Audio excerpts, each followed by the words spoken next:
Tenemos una comunicación ahora en línea, estamos al aire con el economista José Luis Espert. José, un gusto saludarte. Cristian Skrilek te habla, ¿cómo te va? Hola Cristian, ¿cómo te va? Buen día. Muy buen día. Vos sabés que quería arrancar, porque la verdad que siempre te venimos siguiendo hace mucho tiempo, pero yo te pregunto, si en los últimos años ya de gobierno de Mauricio Macri, a veces te escuchábamos y podíamos tener un pronóstico, yo diría, casi apocalíptico de la situación. ¿Tu pronóstico es más que apocalíptico? No sé si más que apocalíptico. Macri nos llevó a una crisis, que fue eso lo que siempre pronostiqué yo, y el programa económico de Fernández va a tener su crisis.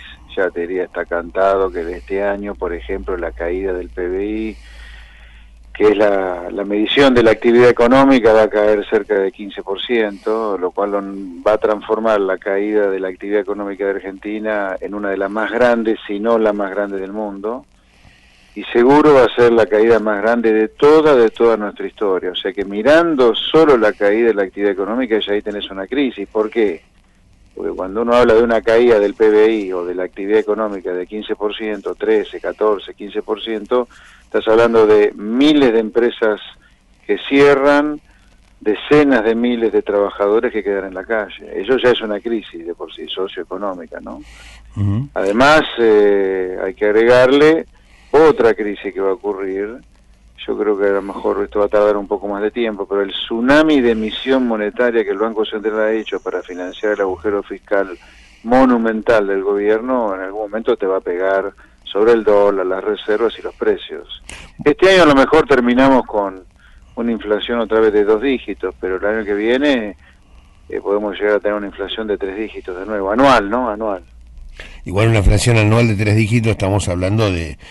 Uno ni se imagina cómo se hace para sobrevivir en un país con una inflación de más de 100 puntos. Sí, bueno, va a ser muy complicado, por eso digo, Argentina va a una situación muy complicada de nuevo. La única luz que yo veo es que esta crisis, como todas las crisis, pero esta crisis en particular, porque el país está gerenciado por gente que tiene las ideas equivocadas, va a estar asociada al gobierno que tenemos y a las ideas que encarna este gobierno, como fue el de Macri también, ¿no? Y va a dar la oportunidad o para profundizar el rumbo equivocado que Argentina tiene hace ya muchas décadas, como mínimo medio siglo, o, cambiar hacia donde hace rato que deberíamos haber cambiado, y el lugar hacia donde hay que cambiar es un lugar, te diría, estándar, que no se discute en el mundo, qué es lo que tenés que hacer, digamos. La cantidad de países que ya son ejemplos para nosotros, ya no hay que buscarlos en el sudeste asiático o en el mundo desarrollado. Te venís acá al vecindario y hasta Paraguay y Uruguay ya hacen cosas diferentes. Pensá que, con todo el respeto, por supuesto, hace medio siglo, cuando Argentina empezó el derrumbe, Argentina miraba desde muy arriba, en todos los indicadores posibles, a paraguayos y uruguayos, ¿no? Hoy, Uruguay y Paraguay ya son un ejemplo nuestro. Eso demuestra la decadencia nuestra, es una decadencia gigantesca. Ahora, ¿a qué lugar hay que ir para que no quede como una frase vacía esto? Y de paso, toco de manera colateral esta convocatoria al diálogo para dialogar sobre qué. Bueno, vos sabés que te iba a preguntar eso porque vemos que están tratando de, diría yo, de juntar firmas, de juntar actores, de juntar distintas posiciones y dicen, bueno, vamos a sentarnos a dialogar a ver hacia dónde vamos o la manera de salir de esta situación. ¿Serías parte de ese diálogo? Sí, pero sería, obviamente que si me llaman a dialogar, sí, pero yo sería muy claro en lo que hay que hacer, que va en contra de todo lo que están adentro de ese diálogo, de casi todos. Muchos de los que están ahí en ese diálogo son miembros de la clase política, intelectual, empresarial absolutamente fracasada de Argentina, y me remito a los hechos. A ver, 2 cosas. Primero, no podemos dudar que esta Argentina está en una decadencia que debería darnos miedo, terror, mucho más miedo del coronavirus deberíamos tener por la decadencia nuestra. Hace medio siglo Argentina no tenía pobres, hoy tenemos la mitad de la población pobre. Cuando hablamos de la mitad de la población pobre, estamos hablando de 20 millones de argentinos, no estamos hablando de 2 tipos. 20 millones de argentinos este año van a estar en situación de pobreza. 20 millones de argentinos que no satisfacen sus necesidades mínimas normalmente. Hace medio siglo Argentina no tenía inseguridad. Vivíamos con nuestras casas sin barrotes afuera, hasta a veces sin dar dos vueltas la llave en la puerta de la casa de uno. Hoy tenemos barrote, alarma, candados, llave. Hace 50 años Argentina no tenía problemas de droga. Hoy Argentina es un país de gran producción, consumo y tránsito de droga. Entonces, yo diría, tomá 3 indicadores nada más como esto. Y no podemos dudar que Argentina está en un país, está en una tendencia muy preocupante de cadencia. 4 millones de personas viviendo en Villa Miseria tenemos. Antes no teníamos Villa Miseria nosotros. Entonces, si no miramos qué es lo que ha provocado esa suerte de genocidio socioeconómico autoinfligido por nosotros mismos, y señalamos con el dedo a los responsables de eso, ¿viste? Es difícil que algún día Argentina ande bien. Entonces yo digo, esa dirigencia, todo lo que están ahí, o casi todo lo que están firmando ese pedido del diálogo, son los mismos que han provocado este verdadero genocidio autoinfligido de Argentina. Ahora, yo no digo que se corra, pero sí por lo menos, yo diría, consensuar. No hay duda de lo que tendríamos que estar de acuerdo ya lo que está mal. Argentina es un país que no comercia con el mundo. Argentina es un país que tiene esclavizado a la gente de trabajo, al comerciante, al industrial, tiene agobiado impuestos a la gente de laburo, y las leyes laborales que tenemos son un verdadero desastre para la clase trabajadora, porque hay 6 millones de trabajadores trabajando en negro hoy. Y acá los jerarcas sindicales, cada vez que querés reformar la ley laboral, te dicen, no, eso es precarizar el empleo. Pero cara dura, precarizado el empleo lo tenemos hoy, con 6 millones de trabajadores argentinos trabajando en negro. A ver, el panorama está claro de lo que pensás a futuro que habría que reformar y quienes no están en condiciones de hacerlo. Ahora, mi pregunta tiene que ver con el presente. Hay una, yo diría, ya que se empieza a ver en el discurso oficial, sea de la nación o de la provincia, con que el condicionamiento no son las políticas, sino que es la pandemia. Que la pandemia, a ver, puede transformarse como en la gran excusa de la situación actual. ¿Vos creés que alcanza a excusarse en la pandemia o le va a alcanzar al gobierno a excusarse en la pandemia? No, a ver, la gente en Argentina no tiene tanta perspectiva. El año que viene, cuando esté votando y el país esté en una severa crisis, ¿sabes qué? No se va a tener que ir casa por casa para hacerle entender a la gente que la crisis no es culpa de Alberto Fernández, sino de una pandemia, o sea, de un hecho que el gobierno no maneja de ninguna manera. Por supuesto que el relato oficialista va a ser este. Más allá de que la gente en Argentina no lo va a comprender, yo creo que además de no comprenderlo, a la gente le va a asistir una gran cuota de razón de estar fastidiado con el gobierno de Fernández, porque el gobierno de Alberto Fernández sin duda es central y crítico, además del gobierno de la provincia de Kicillof y además de todos los gobernadores e intendentes de Argentina, de haber hecho una cuarentena caníbal directamente, que está fundiendo en medio mundo y por si fuera poco ahora están explotando los contagios y los muertos. Yo no entiendo cómo Argentina, teniendo como ejemplo lo que estaban haciendo algunos países que le estaba yendo bien en la lucha contra la pandemia, no imitamos nada. El ABC que te mostraban los países que estaban ganando la lucha contra la pandemia ya por febrero cuando empezamos acá, o empezó a pegar el coronavirus acá, es que se confinaba, se cuarentenaba la menor cantidad de tiempo posible para que la gente no se fundiera. Obviamente, cuanto más tiempo vos encerrás a la gente en su casa y no la dejás trabajar, con el tiempo se van a fundir todos, por lo tanto la cuarentena tiene que ser la mínima indispensable, y durante el tiempo que dura la cuarentena tenés que testear a millones, deberíamos haber testeado a millones de argentinos para encontrar bien dónde estaban los focos, y después, a partir de la primera cuarentena generalizada para todo el mundo, de 4 semanas o 40 días, bueno, empezar a abrir y probar. Pero lo que hemos hecho nosotros es una cosa demencial, pero no solo es demencial lo que hemos hecho, sino que demencial lo que sigue ocurriendo. Yo no me canso de dar como ejemplo el demente del intendente de Chacabuco en la provincia de Buenos Aires. Está en fase 4, o sea, casi con todo normalizado, pero sin embargo hay toque de queda en Chacabuco. Toque de queda. O sea, te meten preso si salís entre, no sé, creo que son las 6 de la tarde o 7, y las 6 de la mañana. Sí, hay varios lugares. Que hay varios lugares con toque de queda, sí.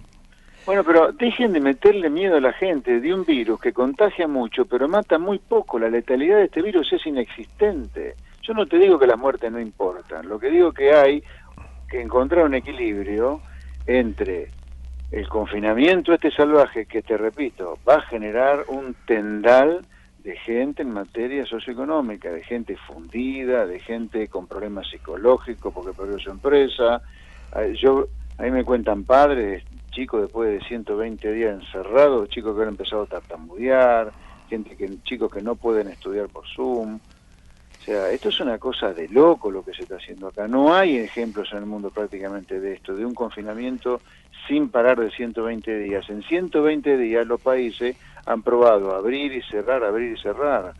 Por eso yo te digo, está mal pensar en un desconfinamiento así a tontas y a locas, pero debería haberse hecho una cosa más civilizada.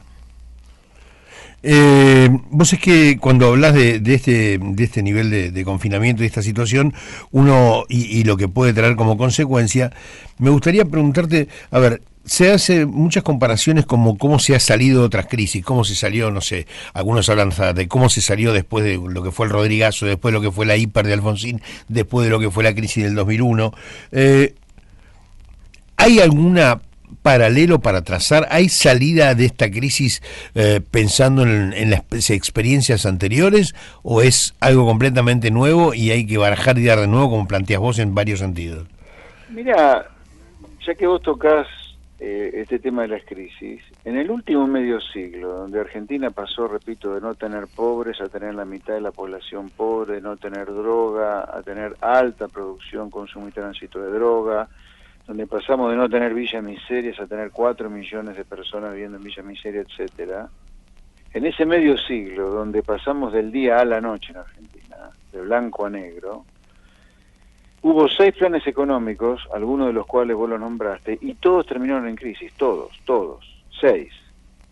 El plan de inflación cero de Helvar, el plan de Martínez Dios, el plan Austral, el plan de convertibilidad, el plan de Néstor y Cristina y el plan de Macri. 6 planes económicos, todos en crisis. Por tanto, no hay duda que muy poco, por no decirte nada, de lo que tenían esos planes sirve. Y tienen que hacer otra cosa. Afortunadamente, alguien me dirá, ¿pero cómo? ¿No hay nada de lo que hayamos hecho sirva? Y mirá, terminamos en las peores crisis de la historia en estos 6 planes. Yo creo que sirve poco y nada. ¿Y qué hay que hacer? ¿Está inventado en el mundo lo que hay que hacer? Sí, claro que está inventado lo que hay que hacer para prosperar. Está inventado que los países comercian, tiran a la basura, dejan de lado esta cosa inconcebible de sustituir importaciones como único objetivo de desarrollo. Los países compiten con el mundo, protegerán alguna industria y de vez en cuando, no esta cosa que nosotros hinchamos el pecho cuando decimos sustituimos importaciones. No, la importación es una manera de producir también, entonces vos tenés que competir con el mundo. Ahora, si fuera tan malo la competencia en el mundo, los países vivirían haciendo lo que hacemos la maravilla en Argentina. La otra cosa que hay que hacer, y yo te repito, esto debería estar más que cantado, no podés tener ese tamaño del Estado, que por si fuera poco sirve para nada. Hasta Delía se interna en las clínicas más caras de Recoleta. Luis Delía, ¿viste que tiene coronavirus? Sí, le dieron coronavirus un poco. El socialista Delía internado en el sanatorio Otamendi, de los más caros que hay en Capital Federal. Cara dura. Entonces, el Estado que tenemos no sirve.